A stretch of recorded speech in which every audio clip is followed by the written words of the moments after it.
Hi friends, முருங்கைக்காய் சாம்பார் சுவையாகவும் மணமாகவும் எப்படி வைக்கலான்னு பார்க்கலாம். சாம்பார் வைக்க தெரியாத பிகினர்ஸ் கூட வைப்பாங்க. அந்தளவுக்கு சுவையாகவும் மணமாகவும் இருக்கும். இந்த முருங்கைக்காய் சாம்பார் சாதத்து கூட சேர்த்து சாப்பிடும் போது அவ்வளோ ருசியாக இருக்குங்க. வாங்க எப்படி செய்யலான்னு பார்க்கலாம்.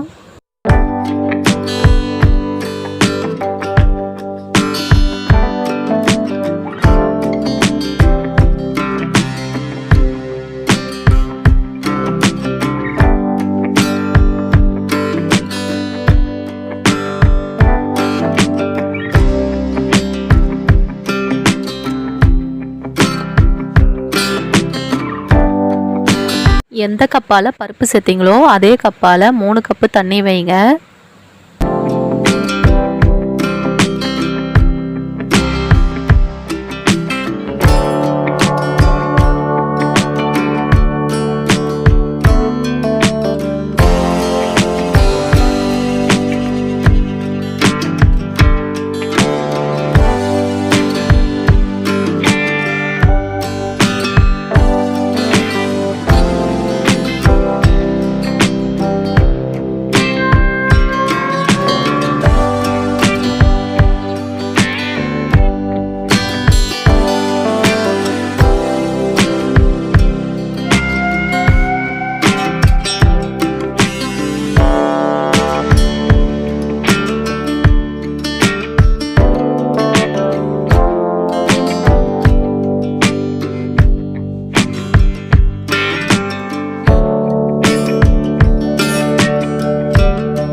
பருப்பு நல்லா வந்திருக்கு. ஒரு கரண்டி எடுத்து மசிச்சு விட்டுக்கோங்க. இது கடையணும்னு அவசியம் இல்லை.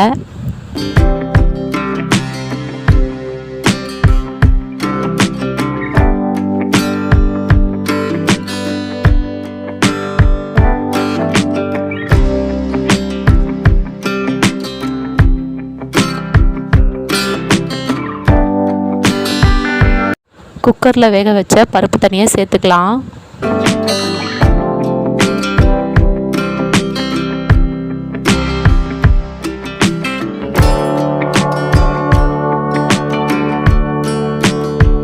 கரைச்சி வச்ச புளியை கொஞ்சம் சேர்த்துக்கலாம். ஒரு கையளவு இருந்தால் கரெக்டாக இருக்கும்.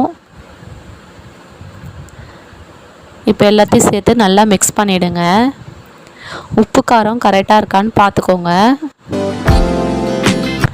முருங்கைக்காய் சாம்பார் மணமாக இருக்கிறதோட ரகசியம் என்னென்னா இந்த பெருங்காயத்தூள் தான்.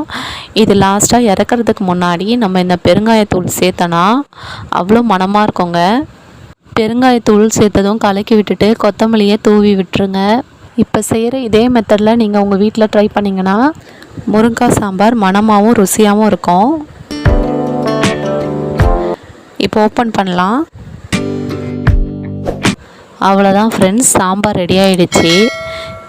இது சுவையாகவும் மணமாகவும் இருக்கும். சாதத்து கூடயும் டிஃபன் கூடயும் சேர்த்து சாப்பிட்டா அவ்வளோ ருசியாக இருக்குங்க.